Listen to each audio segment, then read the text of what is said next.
Bueno, continuamos conversando con Eduardo Fernández y con Claudio Fermín, hablando aquí una conversadita sobre la situación nacional y propuestas, ¿no?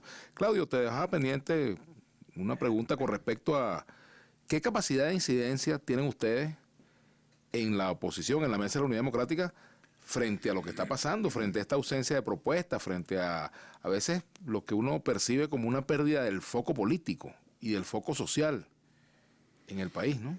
Bueno, gracias por esa pregunta, que es un tema, vamos a decir, un tema actual, caliente y no se puede evadir.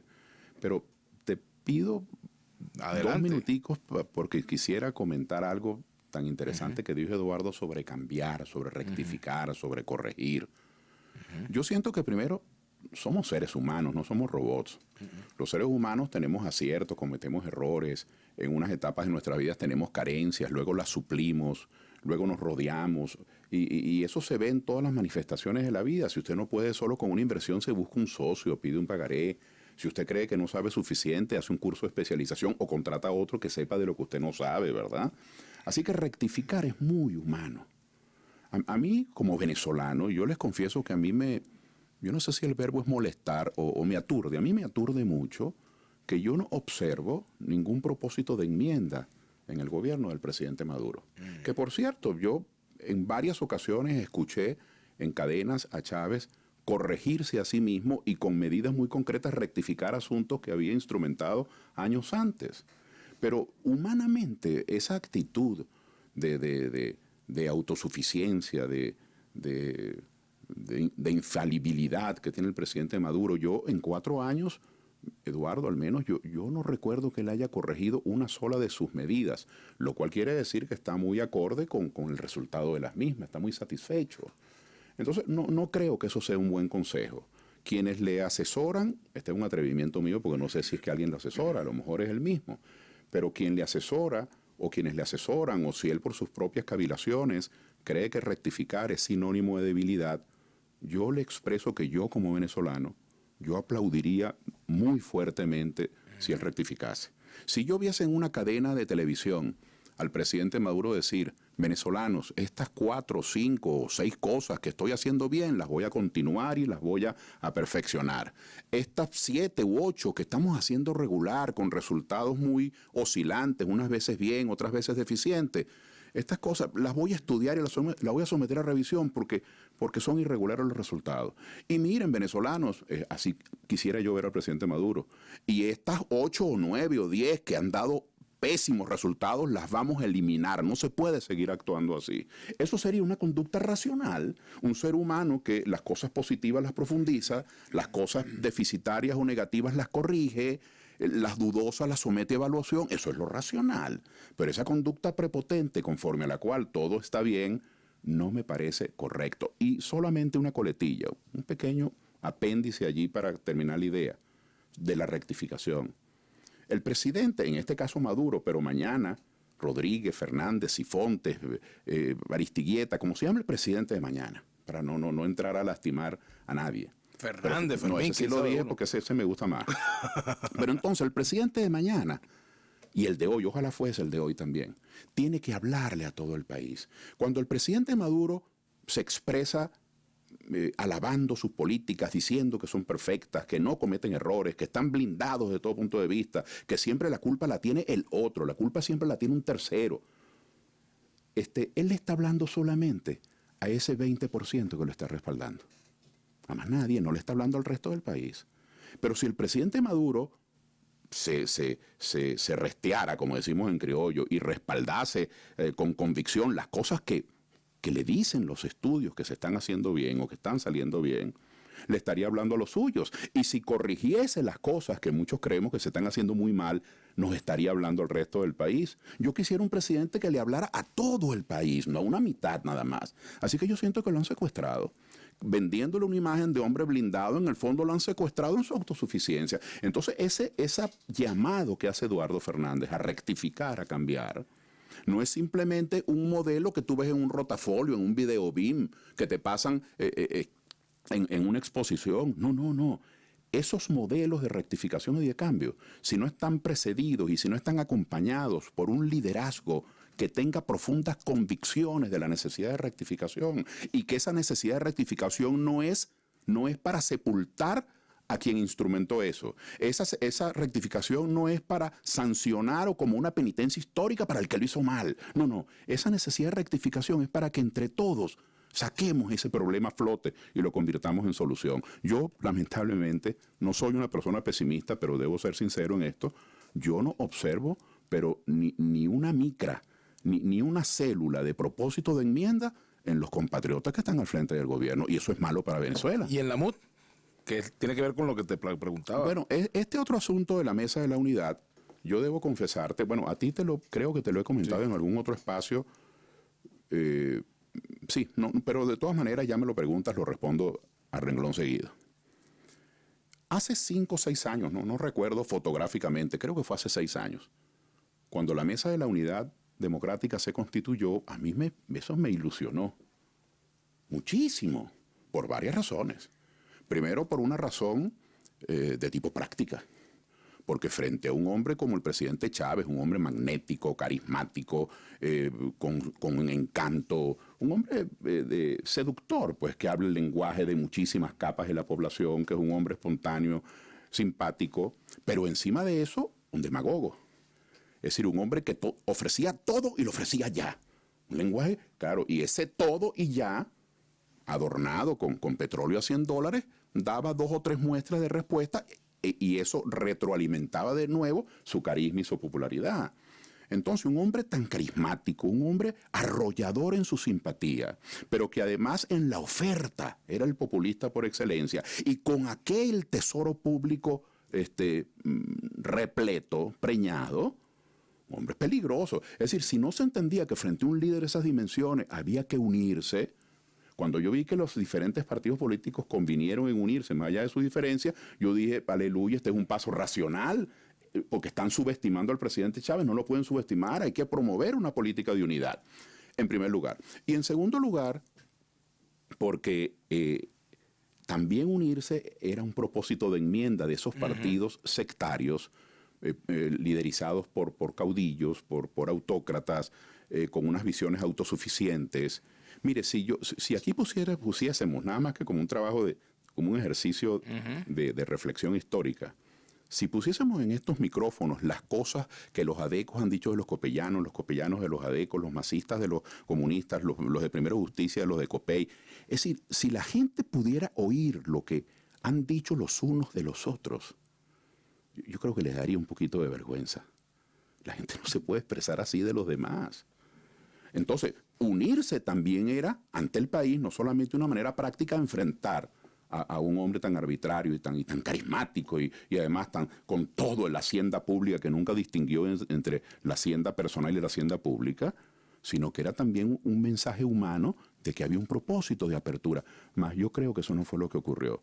Porque hace 5 o 6 años, aquella fotografía de 26, 27 partidos políticos, eso invitaba al optimismo, eso era el embrión, la semilla de un gran proyecto de unidad nacional. Pero entonces, en vez de haber incorporado a las asociaciones de productores, a los sindicatos urbanos y rurales, a los estudiantes, a los académicos, a los pensadores, a los medios de comunicación que tanto luchan por la libertad de expresión, en vez de haber incorporado a partidos regionales, que despectivamente ellos llaman partidos de maletín. Pero hay movimientos regionales. Una vez me dijo un compañero de oposición, pero es que esos son 4 gatos. A mí me dolió mucho, porque si algo tenemos los demócratas, si algo nos une es la defensa de las minorías. ¿Qué importa que el partido tal tenga nada más que 500 miembros? Si es que ellos lo que defienden es la cuenca del río tal, por eso es un partido regional. Entonces me pareció que no era consistente. ¿Cuál ha sido el resultado? Que hoy, en vez de tener nosotros incorporados empresarios, productores del campo, de la ciudad, sindicalistas, gremialistas, estudiosos, académicos, partidos regionales, individualidades, en ese gran proyecto de entendimiento nacional, chavistas, o es que no son venezolanos, resulta que ahora se autodenominan el G4. Yo nunca he sentido a alguien que se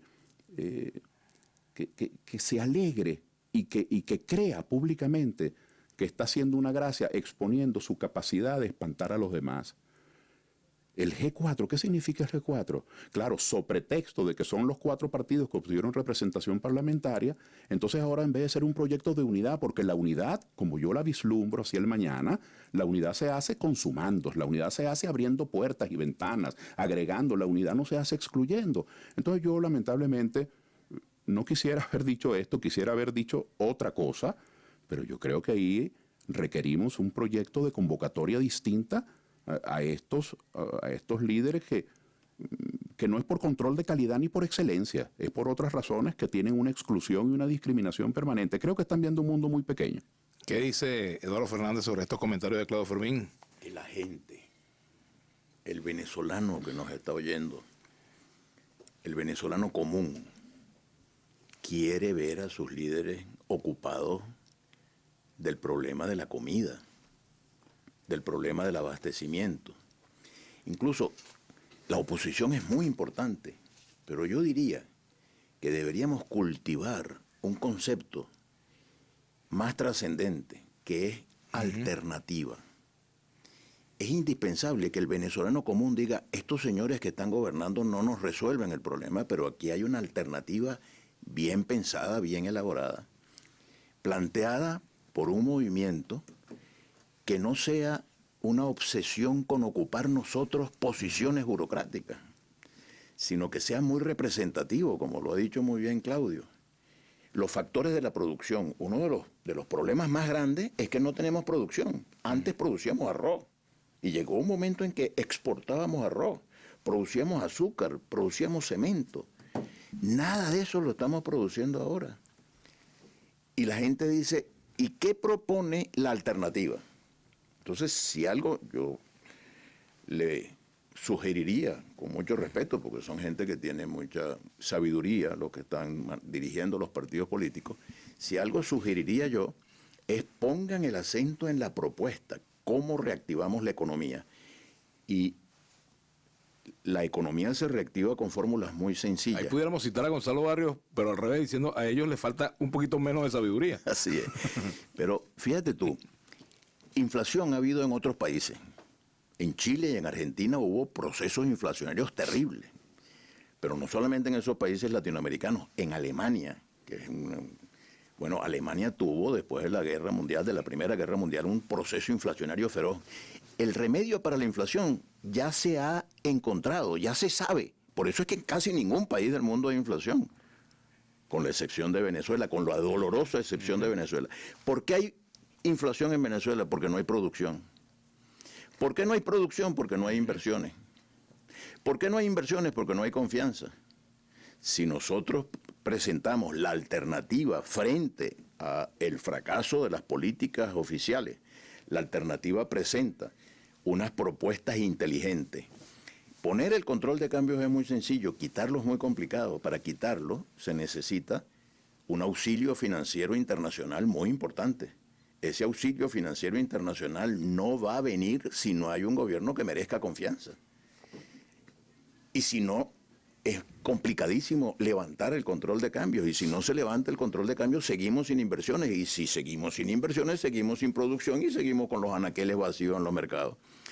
Entonces, trabajar la representatividad, no bastan los partidos políticos. Los partidos políticos no están viviendo su mejor hora. Los partidos políticos a veces creen que tienen el 80% del país. No.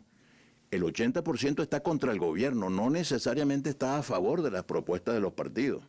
Los partidos son muy importantes, pero no es hoy la hora estelar de los partidos. Los partidos tienen que estar presentes, pero tienen que abrirse, como lo dice Claudio, a la representación de los factores de la producción, los empresarios, los trabajadores, los sindicatos urbanos. ¿Hay que crear uno diferente o hay que nuclearse en torno a la MUD? Por ejemplo, ¿qué hacer? ¿Qué harían ustedes? Mira, 3 cosas que me parecen importantísimas. Más sentido de patria, de Venezuela, de nación. La nación es mucho más importante que el proyecto del gobierno. La nación es mucho más importante que los proyectos de los partidos que forman parte de la MUD. Pensemos en Venezuela. Amor por la nación venezolana. ¿Cómo ayudamos a Venezuela y a los venezolanos? Eso por una parte. Después, más propositivo. Oye, propuestas concretas de cómo es que vamos a resolver las cosas. Yo a veces siento que algunas propuestas son una copia de lo que está haciendo el gobierno. De repente, por ejemplo, en el lenguaje político, yo quisiera que el próximo gobierno tenga un lenguaje completamente distinto del actual. Ahora, cuando oigo a algunos voceros de la oposición, digo, cónchale, esto es una competencia de insultos y de degradación del lenguaje y de la calidad del debate político, que debería ser un lenguaje de respeto al ciudadano. Y por respeto al ciudadano deberíamos mantener un lenguaje de altura, de consideración y de convocatoria al esfuerzo de unidad nacional. Y luego, eso no es cuestión de resolver los problemas políticos, sino los problemas económicos y sociales que deberíamos trabajar para resolverlos mañana. Y en este diálogo y con estos facilitadores o con otro esquema de diálogo que se presente, tenemos que abordar el más urgente de los problemas, que es que la gente quiere comer y que la gente quiere tener medicinas para sus enfermos y que la gente quiere tener seguridad en las calles y circular con alguna tranquilidad. Entonces todos estos temas deberían estar mucho más presentes en el debate público de lo que yo siento que están. A mí me gustaría ver más que oposición quisiera una alternativa, una gente que diga, aquí están las ideas con las cuales se puede gobernar el país y se pueden llenar los anaqueles, se puede reactivar la economía. Nosotros en el instituto que tengo la responsabilidad de dirigir, que es un instituto de políticas públicas que se llama IFEDEC, presentamos un documento que se llamó Frente al 2016, Frente al 2016. Y hay una serie de propuestas para resolver problemas del funcionamiento de los servicios públicos, para reactivar la economía, para aprovechar mejor el petróleo, para industrializar el petróleo, para generar empleo en la población. Eso se le mandó al gobierno y a la MUD. Y se lo mandamos, lo presentamos ante toda la opinión pública, lo presentamos en los medios de comunicación social con propuestas para resolver los problemas que están afectando la calidad de la vida de los venezolanos. Queremos vivir mejor, los venezolanos queremos vivir mejor, y hace rato que cada día que amanece estamos peor que el día anterior. Ahora, fíjate, Eduardo y Claudio, ¿cómo hacer para que esta situación que ustedes han descrito tenga caminos de solución concreta? Porque tenemos un juego trancado, los poderes están peleados, no hay reconocimiento de unos hacia el otro, el diálogo tal y como lo conocimos, bueno, está, yo no sé si muerto, pero está en estado de coma por lo menos. ¿Cómo llegamos a ese momento en el cual, bueno, ahora vamos a concentrarnos en resolver los problemas institucionales y los problemas económicos y sociales? Por supuesto que nadie pretende dar fórmulas ni panaceas en intervenciones brevísimas de 7, 8 minutos. Son opiniones. Pero sí se puede dar pistas, enunciar las avenidas por las que uno está transitando intelectualmente, académicamente, políticamente. Yo sé que Eduardo y yo estaríamos obligados a pedir excusas, como lo estamos si algún oyente dice, bueno, pero ¿por qué no desarrolla esa idea más? Bueno, porque tenemos limitaciones de tiempo en muchos casos, pero sí es importante fijar posición. Yo quiero hacer un brevísimo enunciado sobre este problema que preguntaste sobre la MUD y cómo hacemos para, bueno, desde mi óptica, ¿no? Yo soy un liberal, ¿no? Yo creo en la libertad. Sin libertad no habrá desarrollo económico ni crecimiento. Sin libertad no habrá mejoramiento del sistema educativo. Sin libertad no habrá mejoramiento de los servicios públicos ni competitividad. Y sin libertad no habrá crecimiento de las ideas políticas. No habrá avance en los acuerdos nacionales. Ese proyecto unitario, que al principio lucía tan atractivo, ha terminado siendo unas esposas, unos grillos. Ha terminado siendo una cárcel para compañeros de oposición que sienten que son tratados como herejes, como pecadores, si atentan contra una de las conclusiones o de los lineamientos de la Mesa de la Unidad. Ahí hay mucha gente competente y hay mucha gente que trabaja noche y día. Usted puede trabajar noche y día, pero si usted va por el camino más largo y más empedrado, en el clima más lluvioso, por mucho que usted trabaje, usted no va a llegar de primero. Entonces, no se quieren discutir ciertas cosas. El gobierno al principio oprimía y sigue oprimiendo a los venezolanos, y entonces su capacidad de coerción, su capacidad de oprimir es muy grande. Muchachos presentándose con medidas cautelares, medios de comunicación que se autocensuran, gente que tiene miedo de opinar para que no los voten del trabajo. Pero resulta que esa autocensura, Vladimir, ha ido creciendo también del otro lado, Esta es una sociedad donde la autocensura hizo metástasis. Hay tantas cosas que proponerle también a la mesa de la unidad para que corrija, pero la gente se inhibe.